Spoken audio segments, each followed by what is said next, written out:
नमस्ते दोस्तों। कैसे हैं आप सब? एकदम बढ़िया है। घर में अच्छे से अपना ख्याल रख रहे हैं। ओके। तो आज हम किसी डेंटल इशू के बारे में बात नहीं करने वाले हैं, बल्कि आज मैं एक आपको बहुत ही इंटरेस्टिंग और बहुत अलग हटके टॉपिक पे बात करना चाहती हूँ आपके साथ। तो इस टॉपिक में हम जानेंगे कि अगर हम डॉक्टर के पास जाते हैं तो मैंने कई बार देखा है कि पेशेंट सिर्फ बात करने में हिचकिचाते हैं क्योंकि उन्हें लगता है कि हमें अच्छे से टर्म्स नहीं पता है, या फिर डेंटिस्ट क्या भाषा में बात करते हैं, क्या है उनकी कोड लैंग्वेज जो आपको समझने में कभी कभी दिक्कत हो जाती है, या फिर आप जानना चाहते हैं कि डेंटिस्ट ने जो प्रिस्क्रिप्शन में लिखा है, जो ट्रीटमेंट प्लान में लिखा है, वो एग्जैक्टली क्या है। तो आज हम इस वीडियो में देखेंगे सीखेंगे डेंटिस्ट लैंग्वेज। एक सिंपल टर्म्स में मैं बताना चाहूंगी कि ये लैंग्वेज इस्तेमाल करके आप अपने डेंटिस्ट को आराम से कन्वे कर सकते हैं कि आपको क्या दिक्कत है या आपको क्या बताना है। सब्सक्राइब करना ना भूलें ताकि जब भी मैं कोई इन्फॉर्मेशन डालूं आप तक पहले पहुंचे। तो सबसे पहले हम जान लेंगे कि हमारे मुंह में जो दांत होते हैं उसके डेंटिस्ट के अकॉर्डिंग अलग अलग नाम है। तो वो नाम को हम जान लेते हैं। मतलब हम सारे दांतों को अगर डेंटिस्ट को जाके बोले कि मेरा ये दांत दुख रहा है, तो डेंटिस्ट को पहचानना बहुत मुश्किल हो जाता है। पर अगर हम परफेक्टली दांतों को नाम दे सके, जैसे डेंटिस्ट दांतों को नाम देते हैं वैसे, तो वो आसान हो जाता है। तो सबसे पहले आगे के चार दांत जो हम स्माइल करते वक्त दिखते हैं, वो चार दांतों को डेंटिस्ट के इसमें कहते हैं इंसाइजर्स। तो जैसे आप पिक्चर में देख सकते हैं, पहले जो बीच के दो इंसाइजर्स हैं उसे हम सेंट्रल इंसाइजर कहते हैं, और जो बाजू के दो है उसे हम लैटरल इंसाइजर कहते हैं। अब सेंट्रल इंसाइजर और लैटरल इंसाइजर्स, इनका इस्तेमाल खाने को इंसाइज करने में, यानी हिंदी में अगर मैं बताना चाहूँ तो खाने को काटने में, जैसे अगर हम एप्पल खाते हैं या किसी चीज को तोड़ना चाहते हैं, इंसाइज करना चाहते हैं, तो उसे हम इस्तेमाल करते हैं, इसलिए उसका नाम इंसाइजर ऐसे रखा गया है। अब हम आते हैं हमारे पॉइंटेड दांतों की ओर, जिसे हम सुए या सुला कहते हैं। इन दांतों को डेंटिस्ट कनाइन कहते हैं। फिर उसके बाद आते हैं दो छोटे दाढ़ जैसे दिखने वाले दांत, जिसे हम उपदाढ़ कहते हैं। तो आप पिक्चर में देख सकते हैं कि दाढ़ के आगे और कनाइन यानी अपने सुले के पीछे जो दांत है वो दो होते हैं किन लोगों में, और किन किन लोगों में सिर्फ एक। तो उसे हम कहते हैं उपदाढ़, क्योंकि वो दाढ़ के आगे है। तो इन उपदाढ़ों को हम कहेंगे प्री मोलर्स। मतलब उप यानी प्री, दाढ़ यानी मोलर्स, तो प्री मोलर्स। तो हमारे दांत में है दो प्री मोलर्स। अब हम आगे जाते हैं जहां पे आती है हमारी दाढ़ें। तो कुल मिला के हम अभी इस जनरेशन में तीन दाढ़ें हमें पाई जाती है। अब तो जो यंगेस्ट जनरेशन है उनमें जो तीसरी यानी जो अक्ल दाढ़ है वो बहुत कम पाई जाती है। मोस्टली वो मसूड़ों के अंदर कहीं तो फंसी हुई रहती है। उनको क्या कहा जाता है? जी हाँ, मोलर्स। तो इस तरह से अब हमने दांतों को नाम तो कर लिया है। अब हम जानते हैं दांतों के पार्ट्स को। वैसे मेरे कई वीडियोस में आपने इन पार्ट्स के नाम जान लिए होंगे ऑलरेडी। तो दांतों में होते हैं दो हिस्से। ऊपर का पोर्शन है क्राउन और नीचे का पोर्शन है रूट। क्राउन यानी ऊपर जो हमारे मुंह में दिखाई देने वाला हिस्सा है उसे हम कहेंगे क्राउन, और जो हिस्सा मसूड़े या बोन के अंदर है उसे हम कहेंगे रूट। अब इस क्राउन पोर्शन के अंदर होते हैं तीन लेयर्स। तो पहला लेयर है इनामिल, जिसे हम कहते हैं इनामिल कोटिंग खराब हो जाएगा, ऐसे मत ब्रश करो, इनामिल कोटिंग घिस रहा है। तो जो पहला लेयर है जो हम बहुत कॉमनली इस्तेमाल करते हैं वो शब्द है इनामिल। फिर जो सेकंड लेयर है जिसकी वजह से, जिसके एक्सपोजर होने की वजह से होती है हमें सेंसिटिविटी, तो उसको कहते हैं हम डेंटिन। और जो थर्ड लेयर है जिसकी वजह से दांत जीवित है, दांत के सारे नस उसमें मौजूद है, तो उसे हम कहते हैं पल्प। तो उसकी वजह से हमारा पूरा दांत, जो भी हमें सेंसेशंस फील होते हैं, जो भी हमारी नसें हैं, वो उस थर्ड लेयर में पाई जाती है।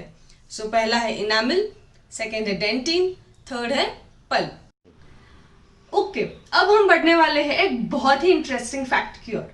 क्या आपको पता है कि आपके डेंटिस्ट एक कोड लैंग्वेज में बात करते हैं? उनके यहाँ पे दांतों को रिकॉग्नाइज करने के लिए, हर दांत को रिकॉग्नाइज करने के लिए है एक स्पेसिफिक नंबर। उस नंबर से वो इजीली किसी भी डेंटिस्ट के साथ कम्युनिकेशन कर सकते हैं और बता सकते हैं कि किस दांत में इश्यू है। आपको भी जानना है कि क्या वो नंबरिंग सिस्टम है, तो आप भी आपके डॉक्टर के पास जाके इजीली बता सकते हैं कि sir my 16 is paining, sir my 13 is paining. Isn't it fun? तो चलो अब हम जानते हैं ये टूथ नंबरिंग सिस्टम। तो एक टूथ नंबरिंग सिस्टम पहले जो है वो बहुत ही इजी है, यूनिवर्सली एक्सेप्टेड, मतलब इंडिया में जाओ, यूएस में जाओ, कहीं भी जाओ, ये टूथ नंबरिंग सिस्टम तो डेफिनेटली हर जगह वैलिड है।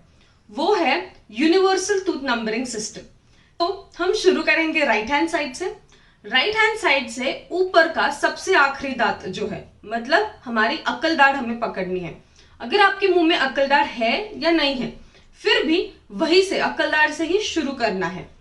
सो अक्ल दाढ़ नंबर 1 है, उसके आगे का यानी जो सेकंड मोलर है वो नंबर 2 है। वैसे ही हम आगे आते जाएंगे तो हमारे जो पहला सेंट्रल इंसाइजर है वो होगा नंबर 8। वैसे ही इस तरफ जाएंगे लेफ्ट हैंड साइड तो हमारे ऊपर हो जाते हैं 16 टीथ, राइट। तो right to left 1 to 16, right, अक्लदार से अक्लदार तक। अब हम उसी तरफ से नीचे आएंगे, लेफ्ट हैंड साइड में नंबर 17 होगा नीचे वाली लास्ट अक्लदार। फिर वहां से घूमते हुए सारे दांतों की तरफ आएंगे और राइट हैंड साइड की जो अक्लदार है वहां पे होंगे हमारे 32। सो इस तरह से यूनिवर्सली सारे दांतों को हम नोट डाउन करते हैं। अब ये थोड़ा कॉम्प्लिकेटेड है, सो हम एफडीआई सिस्टम यूज करते हैं। एफडीआई सिस्टम यानी क्या? This is the second system basically. So इस सिस्टम में हमारे जो सेंट्रल इंसाइजर है, 2 सेंट्रल इंसाइजर्स है, राइट, और नीचे भी 2 है, तो उसमें से हम एक लाइन पास करेंगे, ओके। फिर ऊपर और नीचे वाले हिस्से को हम और एक लाइन से डिवाइड करेंगे। आप पिक्चर में आसानी से देख सकते हैं। सो ऐसे हम हमारे मुंह को एक 4 हिस्सों में डिवाइड कर लेते हैं। अब इन चारों हिस्सों को हम आसानी से नंबर कर सकते हैं, जैसे कि फर्स्ट वाला राइट हैंड साइड वाला ऊपर क्वाड्रेंट है नंबर 1, लेफ्ट वाला है नंबर 2, नीचे वाला लेफ्ट है नंबर 3 एंड राइट हैंड वाला नंबर है 4। सो 1 2 3 4 ऐसे हमने क्वाड्रेंट्स को तो नाम कर लिया। अब अगर मुझे डॉक्टर को बताना है कि सर मेरा 1 2 3 मतलब मेरा राइट हैंड साइड का कनाइन जो है, सुड़ा जो है वो दुख रहा है।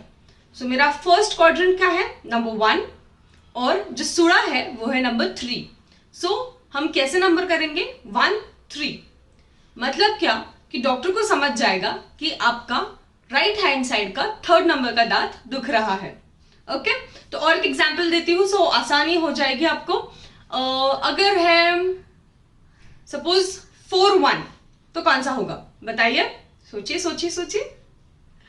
ओके, सो जैसे कि कहा 1 2 3 4, 4th आया राइट हैंड साइड वाला नीचे पोर्शन, 4 1 कहा मैंने, यानी बीच का portion, central incisor is number 1। सो ऐसे ही हम सारे हिस्सों को डिवाइड करते हैं। इस साइड होंगे 8 दांत, इस साइड होंगे 8 8 और 8, हो गए 32।